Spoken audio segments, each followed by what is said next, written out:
दोस्तों आपने बहुत सारे टीचर को पहले सुना होगा, लेकिन आप मुझे बिल्कुल जेन्युइन बताइएगा, बिल्कुल जेन्युइन। क्या आपने जिन टीचरों को सुना है, क्या पहले कभी कोई उनकी बातें नोट की हैं? होता क्या है, मैं आज आपके अंदर की समस्या आपके अंदर बाहर लाकर खड़ी, ये कोई क्लास विलास नहीं है, पहली बात तो समझ लो, केवल इंटरेक्शन है, मेरी और आपकी बात चल रही है। मुझे बताओ कि आपने कभी नोट किया है? 95% लोग नोट नहीं करते होंगे। मैं मानता हूँ 95% लोग बिल्कुल नोट नहीं करते होंगे। वो बस क्या है, प्रॉब्लम हमारे अंदर क्या है, यही तो है कि हमने कोई टीचर से बात सुनी, सुनने के बाद में 2 घंटे तक वो दिमाग में रही, उसके बाद दिमाग से फुर, पता ही नहीं चला कि कब में फुर हो गई। फिर हम वही पुराने ढर्रे पर आ जाते हैं, फिर से वही पढ़ना स्टार्ट करते हैं उसी तरीके से, और हम फिर से गलत ट्रैक पर चले जाते हैं। यही समस्या होती है जब हम नहीं लिखते हैं। जब हम लिखे होते हैं ना, तो कभी ना कभी नजर जाती है उस पर, और जब हम आगे फंसते हैं ना, कभी जैसे टेस्ट में नंबर इंक्रीज नहीं हो रहे, भैया टेस्ट में नंबर इंक्रीज नहीं हो रहे, क्या करूं? मैं बता चुका हूं पहले, आपने वो वीडियो देखी भी है पहले, लेकिन आपको ये नहीं पता कि मैंने उसमें बताया क्या है, या मुझे क्या उसमें फॉलो करना ताकि मेरे नंबर बढ़ जाएं। तो अगर आप लिख लेते हो, तो आप सीधा जा करके देखोगे भैया ने क्या बताया था, मैं उसको फिर से फॉलो करना स्टार्ट कर देता हूँ और मेरा वो प्रॉब्लम सोल्व हो जाती है।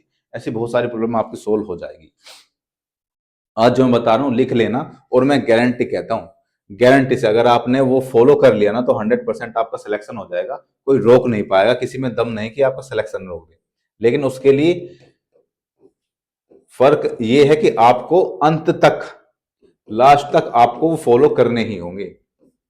लास्ट तक आपको फॉलो करने होंगे। अगर फॉलो नहीं किए ना, फॉलो नहीं किए, ये कुछ बेसिक चीजें हैं, फॉलो नहीं करोगे तो आपने मालिक आप खुद हो।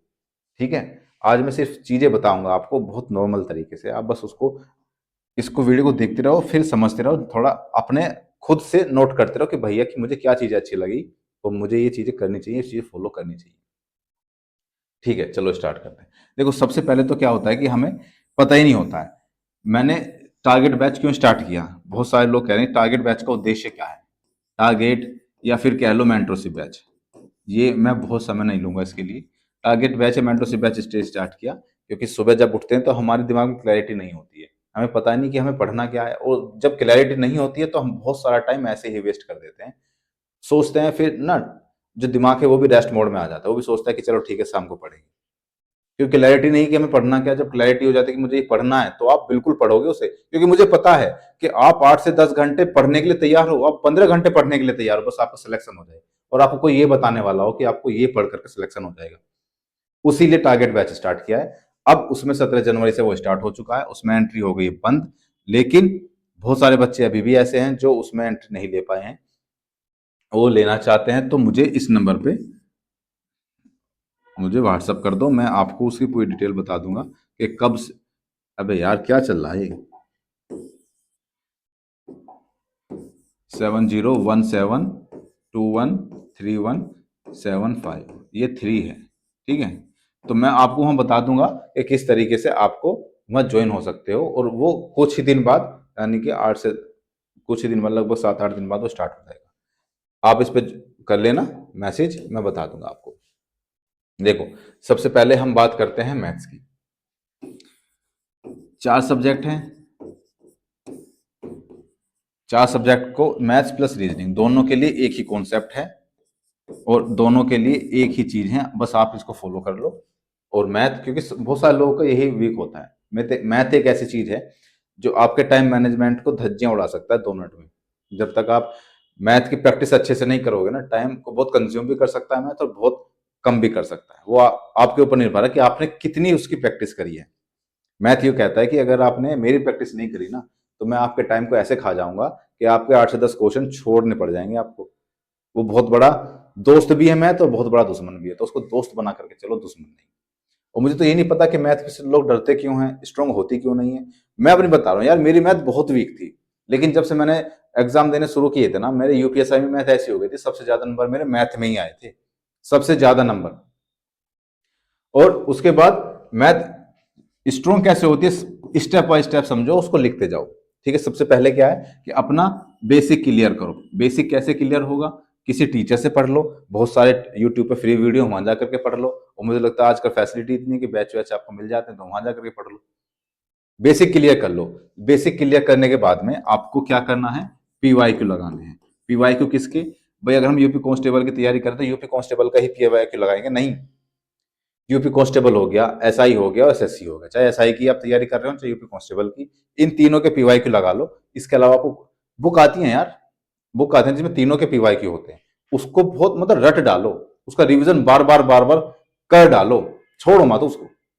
मेरी एक मैथ की बुक ऐसी हो गई थी, रद्दी हो बिल्कुल, कि मैं अपने क्वेश्चन पे ना साइड में ऐसे लिख देता था, जैसे कि मुझे लगता था कि यार मैं क्वेश्चन भूल सकता हूँ आगे चल के, तो मैं उसको साइड में उसकी ट्रिक लिख लेता था कि मैंने इस ट्रिक से वाला क्वेश्चन किया, ताकि अगर मैं भूल जाऊं तो मुझे वो चीजें याद रहें, और जब वो चीजें याद रहेंगी तो फिर मैं वो क्वेश्चन कर दूंगा, फिर मुझे क्वेश्चन होते चले जाएंगे इस तरीके से।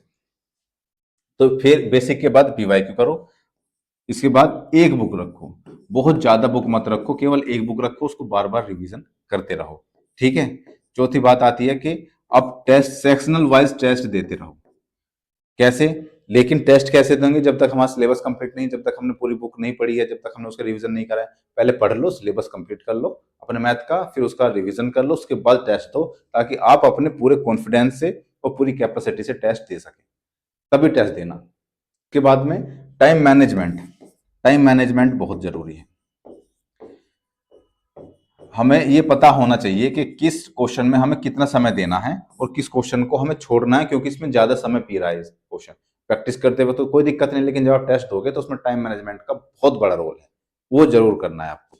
केवल ये कुछ बेसिक सी चीजें हैं, इनको इनको याद रख लो, और इनको अगर आपने फॉलो कर लिया ना, तो मैं कह रहा हूँ कि आपका मैथ बहुत अच्छा हो जाएगा, बहुत स्ट्रांग हो जाएगा। मैं तो रीजनिंग दोनों की बात बता रहा हूँ। मैं रीजनिंग में क्या आप क्वेश्चन भी कर सकते हैं, रीजनिंग में आप प्रैक्टिस के क्वेश्चन कीजिए, लास्ट एक क्वेश्चन पीवाई को लगाइए, आपको अलग अलग तरीके के क्वेश्चन देखने को मिलेंगे, वहां से आपका दिमाग और चलना शुरू होगा साथ साथ में। क्योंकि देखो, जिसका मैथ और रीजनिंग स्ट्रांग होता है ना, उसके दो बाकी सब्जेक्ट अपने आप स्ट्रांग हो जाते हैं, ऐसा माना जाता है। क्योंकि मैथ की ना कैपेसिटी, एब्जॉर्व करने की कैपेसिटी और मैथ दिमाग के चलने की ना स्पीड बढ़ जाती है। तो आप इन दोनों को जरूर स्ट्रांग कर लो, मैथ और रीजनिंग को, ठीक है। इसके बाद क्या आता है यार, हम ना बहुत प्रॉब्लम होती है हमें किसमें, जीएस में। चलो हिंदी तो हम पढ़ लेते हैं फिर भी, लेकिन जीएस प्लस हिंदी दोनों के लिए एक ही चीज बताऊंगा। जीएस प्लस हिंदी के लिए देखो, जीएस में क्या काम करो, आप कोई भी टॉपिक पढ़ लो, कोई भी टॉपिक पढ़ लो। मैंने सपोज करो आपने कोई एक टॉपिक पढ़ा, मुगल मुगल काल पढ़ा, मुगल काल आपने पढ़ा, सबसे पहले दिमाग में ये रखो, जो भी मैं पढ़ रहा हूं तो उसके मुझसे एक भी क्वेश्चन छूट ना जाए। अब इसके लिए क्या है, देखो मैं आपके बिल्कुल बेसिक से लेकर के चल रहा हूं, मैं कोई फालतू बातें नहीं बताऊंगा। मुगल आपने पढ़ लिया, पढ़ने के बाद में अब आपको क्या करना चाहिए। अब लोग करते क्या है, करना क्या चाहिए। लोग करते हैं मुगल पढ़ा, पढ़ने के बाद में उसको बस रटने की आदत है, बस रटते जाओ रटते जाओ रटते जाओ, आगे बढ़ते जाओ बढ़ते जाओ। बस वो आगे बढ़ने की जल्दी में पीछे अपना बेस क्लियर नहीं कर पाते हैं। आपने मुगल पढ़ने के बाद में उसके क्वेश्चन कहां से करोगे, आप उसके एमसीक्यू भी तो लगाओगे, उसके पीवाईक्यू भी तो लगाओगे। जब एमसीक्यू और पीवाईक्यू नहीं लगाओगे, भाई इसके एमसीक्यू और पीवाईक्यू दोनों बहुत ज्यादा जरूरी हैं, किसमें, हिंदी में और जीएस में, कोई भी एक टॉपिक पढ़ने के बाद में। फिर उसके बाद में क्या आप क्या काम करेंगे सेक्शनल लगाएंगे सेक्शनल टेस्ट देंगे। सेक्शनल टेस्ट में, क्योंकि जब आप पीवाई को लगाएंगे ना, तो बहुत सारे क्वेश्चन आपको ऐसे देखने के लिए मिलेंगे, यार अच्छा ऐसे भी क्वेश्चन आते हैं। अभी एक पेपर देख रहा था, एएसआई का पेपर हुआ था अभी, तो मैं उस पेपर में देख रहा था, तो मैं उसमें कई क्वेश्चन ऐसे थे कि मुझे लगा अच्छा क्वेश्चन ऐसे भी आते हैं। और फिर मैंने ना उन टॉपिक को क्लियर किया, बताया स्टूडेंट्स को कि ये वाले टॉपिक क्लियर कर लो, क्योंकि अब इस तरीके से भी क्वेश्चन आने लग गए हैं। तो पीवाईक्यू से हमें इतना फायदा मिलता है, हमें ट्रेंड पता चलता है कि एग्जाम में ट्रेंड क्या है, और ये बेहद जरूरी है। केवल देखो, जब हमारा सिलेक्शन होता है ना, तो केवल पढ़ने से काम नहीं चलता है, केवल रटने से काम नहीं चलता है, हमें ना हर एंगल से चीजें सोचनी पड़ती हैं। हमें ट्रेंड क्या चल रहा है, पीवाईक्यू में कहाँ से ज्यादा क्वेश्चन आ रहे हैं, हमें टाइम का मैनेजमेंट कैसे करना है, ठीक है, हमें अपने आप को कूल डाउन कैसे रखना है, प्रेशर में नहीं आना है, टेंशन नहीं लेनी है। तो ये सारी चीजों का भी समायोजन हमारे अंदर होना चाहिए, तभी हमारा सिलेक्शन होता है फुल एंड फाइनल। केवल रटने से कुछ नहीं होता, ठीक है। और इसमें फिर सबसे मेन बात क्या है, सबसे मेन बात जो सबसे ज्यादा जरूरी है, वो है आपका रिवीजन। आप इसमें रिवीजन करना ही करना है आपको। बस रटते रटते रटते रटते नहीं चले जाना। अभी मॉडर्न हिस्ट्री कंप्लीट करी, फिर उसके बाद मिडाइवल हिस्ट्री ले लो, उसको कंप्लीट करते चले जाओ, रटते रटते चले जाओ, कुछ नहीं होगा यार, भूल जाओगे, क्या फायदा। एक चीज करो लेकिन अच्छे से स्ट्रॉन्ग कर लो। अगर आपने मॉडर्न हिस्ट्री स्ट्रॉन्ग कर ली ना, तो आप उसके पीवाईक्यू एमसीक्यू छोड़ो मत, और अगर नहीं हो रहे हैं तो उनको लिख लो कि ये वाला क्वेश्चन मुझसे नहीं हुआ, या फिर आपने कोई और एग्जाम में पीवाईक्यू में कोई नया क्वेश्चन देखा हो तो उसको लिख लो, वो बेहद जरूरी है, वहां से क्वेश्चन आपका बन सकता है।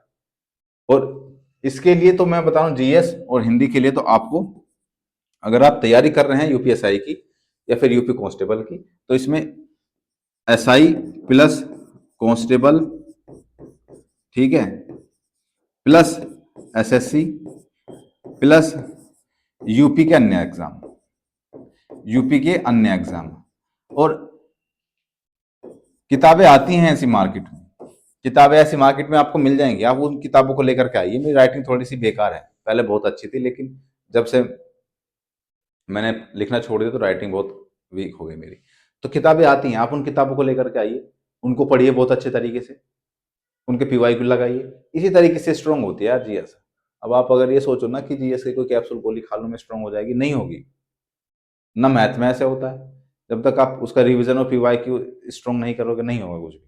इस तरीके से आप अपना पूरा सिलेबस कंप्लीट करके देखो। मैंने आपको आने वाली वीडियो में बताऊंगा मैं आपको कि आपका मॉक नंबर में, मॉक में कैसे आप नंबर बढ़ाएंगे, आप किसी एक पर्टिकुलर सब्जेक्ट को स्ट्रॉन्ग कैसे करेंगे। यही सारी चीजें तो यार आपको पढ़ने का। तो बहुत सारे लोग, भाई मैं मानता हूँ बहुत सारे लोग को बहुत काम होता है, लेकिन मैक्सिमम लोगों को केवल पढ़ने का काम है। उनके घर वाले ये कहते हैं बेटा तू पढ़ के नौकरी ले ले बस, बाकी तेरा सारा हिस्से का काम मैं कर लूंगा, तेरा खेत का काम मैं कर लूंगा, बस तू पढ़ ले। मैक्सिमम लोगों के साथ यही होता है। तो आप बस पढ़ो यार, आपको करना क्या है, 12-12 घंटे पढ़ो, 13-13 घंटे पढ़ो, पढ़ते रहो पढ़ते रहो पढ़ते रहो पढ़ते रहो, अपने आप को स्ट्रॉन्ग बनाते रहो, हर एंगल से बनाना, और केवल एक एंगल से नहीं, रटने के नाम से नहीं, हर एंगल से स्ट्रॉन्ग बनाओ। और सारी चीजों पे फोकस करना छोड़ दो, केवल फोकस अपने पढ़ाई पे करो। और जब तक पढ़ाई पे फोकस रहेगा ना, आप खुद अंदर से मोटिवेट रहेंगे, खुश खुश रहेंगे आप अंदर से कि हाँ आज मैंने कुछ, मतलब कुछ किया है मैंने आज आज के दिन में। नहीं तो अगर नहीं करते ना पढ़ाई, मतलब फोकस करके पढ़ाई नहीं करते, तो फिर सोचते हैं यार कुछ हुआ नहीं, आज डिप्रेशन में रहते हैं, टेंशन में रहते हैं यार, आज मेरा सारा दिन ऐसे ही खराब चला गया। तो क्या फायदा अब उस डिप्रेशन टेंशन के लिए घंटा लग से, तो क्या फायदा उस चीज के लिए। तो आप अपना अच्छे से पढ़ो बेहतरीन तरीके से, आपका सिलेक्शन जरूर हो जाएगा। बस आप इन चीजों को फॉलो करते रहो धीरे धीरे धीरे, और बहुत सारी वीडियोस में मैं आपको धीरे धीरे बताऊंगा सारी चीजें। ठीक है दोस्त, तो मिलते हैं अगली वीडियो में, तब तक के लिए जय हिंद।